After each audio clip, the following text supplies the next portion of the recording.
Social Network, obviously, a big movie. We're going to talk a lot about it and a lot about whether it's a true story or not, which is what interests me perhaps more than anything. But Christy set it up. This is the story of the invention of Facebook. And depending on how you look at it, Mark Zuckerberg created it. But there are various perspectives, and that's kind of part of the fun of it, is that Aaron Sorkin wrote the script and wants to leave it up to us to decide. So he was drunk and angry one night in his dorm room in Harvard, and he created Facebook, and now you're hooked. Take a look. I need to do something substantial in order to get the attention of the clubs. Why? Because they're exclusive and fun, and they lead to a better life. People want to go on the internet and check out their friends, so why not build a website that offers that friends, pictures, profiles? I'm talking about taking the entire social experience of college and putting it online. The site got 2,200 hits within 2 hours. 22,000. This idea is potentially worth millions of dollars. Millions? You stole our website. They're saying we stole the Facebook. I know what it says. So did we? $1 million isn't cool. You know what's cool? $1 billion. You're going to get left behind. It's moving faster than any of us ever imagined Get it would left behind. Let's sue him in federal court. I can't wait to stand over your shoulder and watch you write us a check. If you guys were the inventors of Facebook, you'd have invented Facebook. Is there anything that you need to tell me? Your actions could have permanently destroyed everything I've been working on. We have been working on. Did you like being a joke? Do you want to go back to that? Mark! This is our time. You're being accused of intentionally breaching security, violating copyrights, violating individual privacy. Your best friend is suing you for $600 million. As for the charges, I believe I deserve some recognition from this board. I'm sorry? Yes. I don't understand. Which part?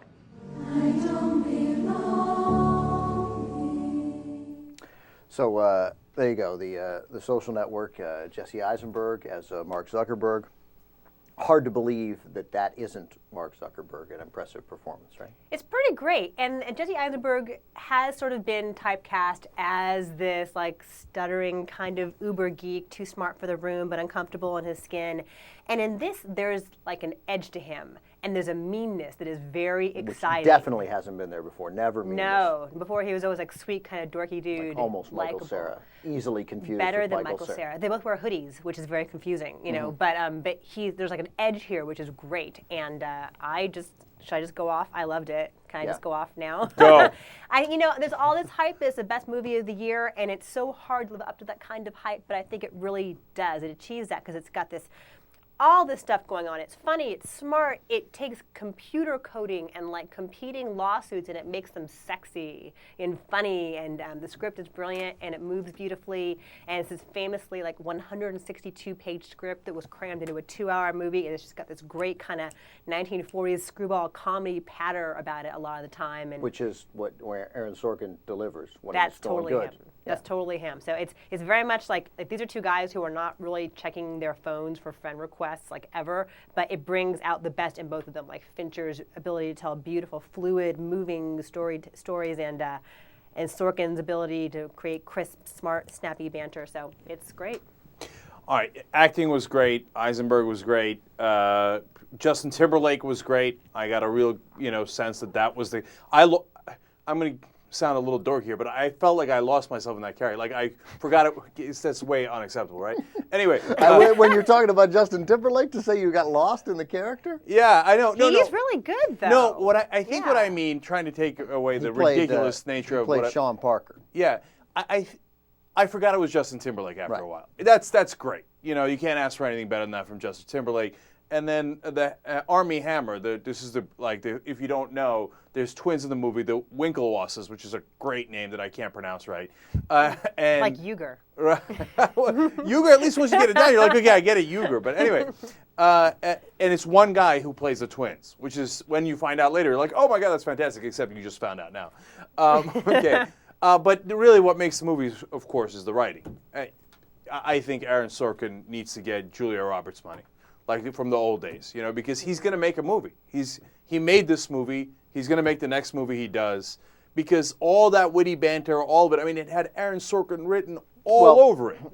This, to me, was the best of Sorkin. I loved West Wing. But West Wing, which always was about the smartest guys in the room, and about the smartest guys in the room sort of outsmarting the other smart guys in the room, there were moments in West Wing where I would think, no, I don't believe any of these people exist. I don't believe that you can be the smartest guy about parliamentary procedure and about the keys to success in the Middle East and the history of Israeli-Palestinian negotiations, and also exactly know what kind of booster rockets the space shuttle uses and the history of their development. Like you can't. It's too. West Wing was too over the top. Right. Too over the top And with there's their like brilliance, but that I don't think was the case here. Right, there's like a smugness to the West Wing, which Right. does not exist here. I mean, these are all the smartest guys in the room, but they're flawed and Right, they're the vulnerable. smugness you're supposed to dislike their smugness, but then they come back with a little bit, especially those who aren't Mark Zuckerberg, with a little bit of vulnerability, although he has a little. Now, I did have a complaint about the movie. So, of course, it's great. I don't think it's as good as Inception. I'd give Inception the Oscar if we're having that conversation already, right? I actually like Kick-Ass in its genre better than this movie, right? So I was trying to figure out what it's missing, because I loved it, don't get me wrong. I really liked it. But what is it missing? And I thought the whole idea of telling it in the middle of the lawsuit, I like that. I didn't love it. So I thought that it helps to explain the whole story of Facebook. But I kept thinking throughout, hey, you know what? Okay, so great. When's the lawsuit over and the movie starts? I know that's absurd, but I thought that we were going to get a conclusion there. And I don't know, felt something empty about that. Maybe I'm crazy. But that's the whole point, I think, of him structuring the script that way, is that he wants you to walk out of it afterward having a debate with yourself, with your friends, because there are these two competing lawsuits, and you don't know who to believe when. And that's, I think, part of the fun of it, is that they trust us enough to have the discussion on our own and not spoon-feed it to us. Because really, they don't know either. I think no one really knows. I mean, there were settlements all around, but no one really knows the truth. Well, here's what draws me away from loving it as much as you. Okay. Because I think as a piece of film, it's outstanding. Because again, like you said, it's about code, and it's about it's about a deposition and about code. And yet, I thought for 2 hours, I didn't want it to end. But it's not true. We do know it's not true. We may not know the exact truth, but we know this isn't true. Ben Mezrich, who wrote the book, what's it called, Accidental Billionaires, is that right? That's right, yeah. To get a couple of quotes from him. First of all, when Aaron Sorkin was asked by Mark Harris in New York Magazine about scenes in The Social Network that seemed completely invented, he said, I don't want my fidelity to be the truth. I want it to be storytelling. So Sorkin, and he doesn't have to, but he's like, yeah, whatever, I'm telling a story. And he told a brilliant story. When Janet Maslin reviewed the book, and the movie's based on the book, for the New York Times, she said it was so clearly unreliable there's no mistaking it for a serious document. Sorkin didn't even I'm getting this all from Patrick Goldstein's piece in the LA Times, by the way. Aaron Sorkin didn't even read the book until he was nearly finished with the screenplay.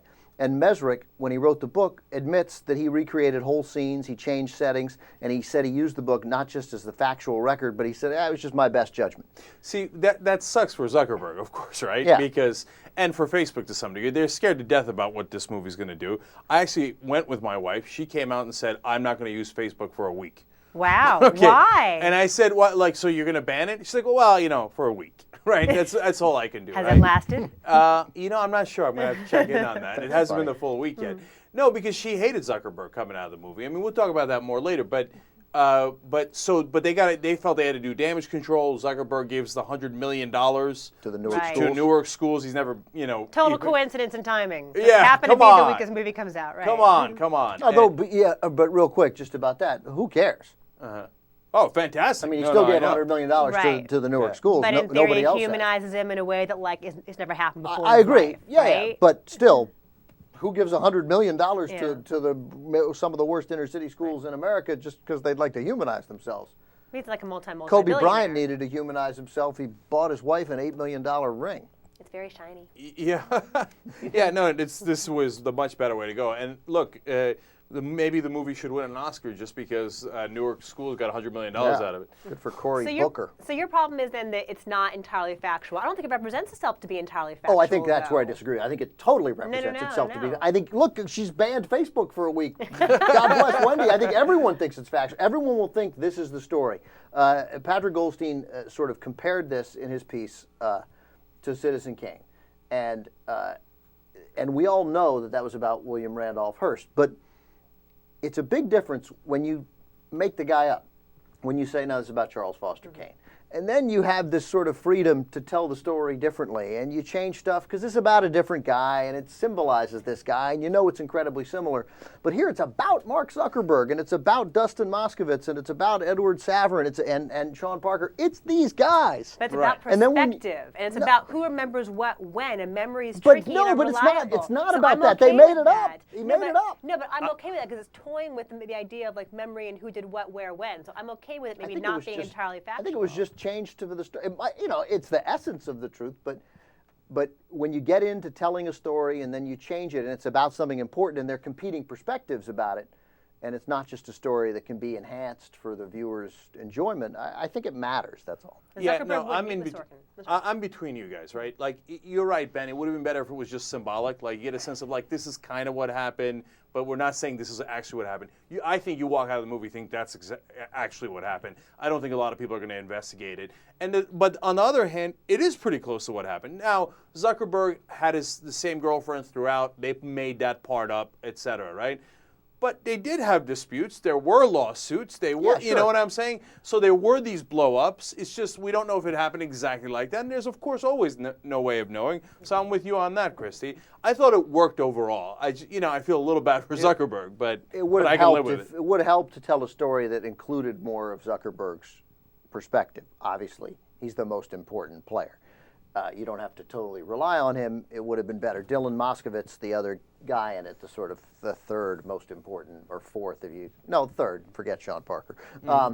He said, paraphrasing, this is totally inaccurate in that, first of all, we worked much harder. Mark worked much harder. Like, it was just more intense work.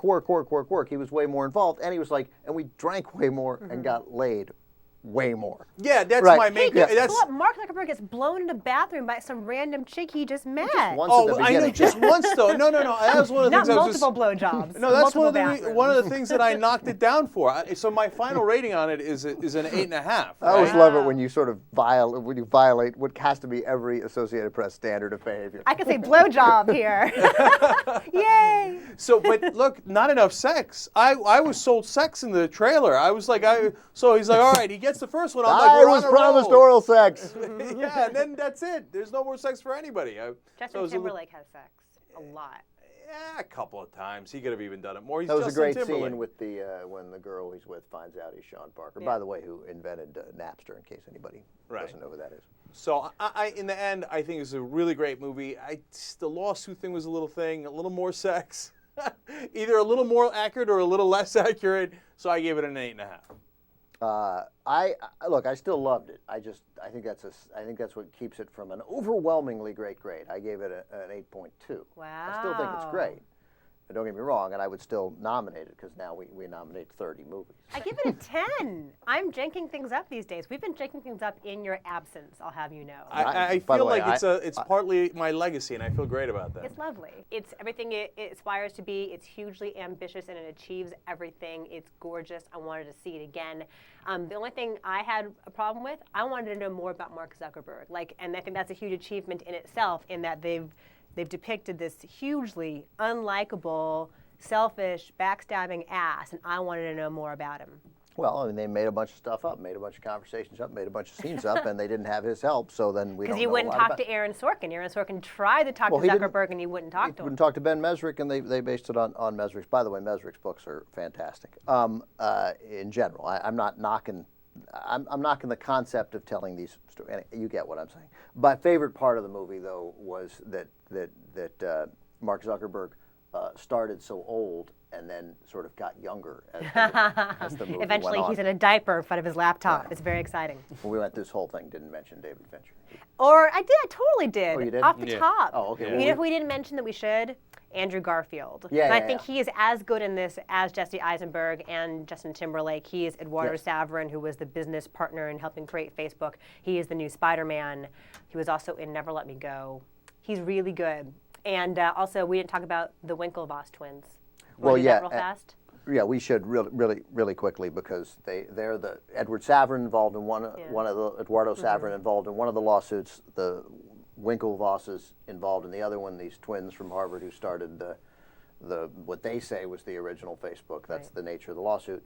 But I didn't know when I watched it that this was one actor. I didn't know at all. Cenk mentioned that, but I had no idea. And when I found out I found out last night. It blew me away. This is David Finchery, Benjamin Button-y trickery. So you have Armie Hammer, who is this big, strapping, gorgeous guy, playing Cameron Winklevoss the whole time. He is face and body entirely always Cameron.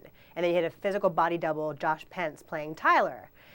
Then they took Cameron Winklevoss, Armie Hammer's face and put it on Josh Pence's body digitally. So he ended up saying both sets of lines, and they're talking to each other, and it's totally seamless.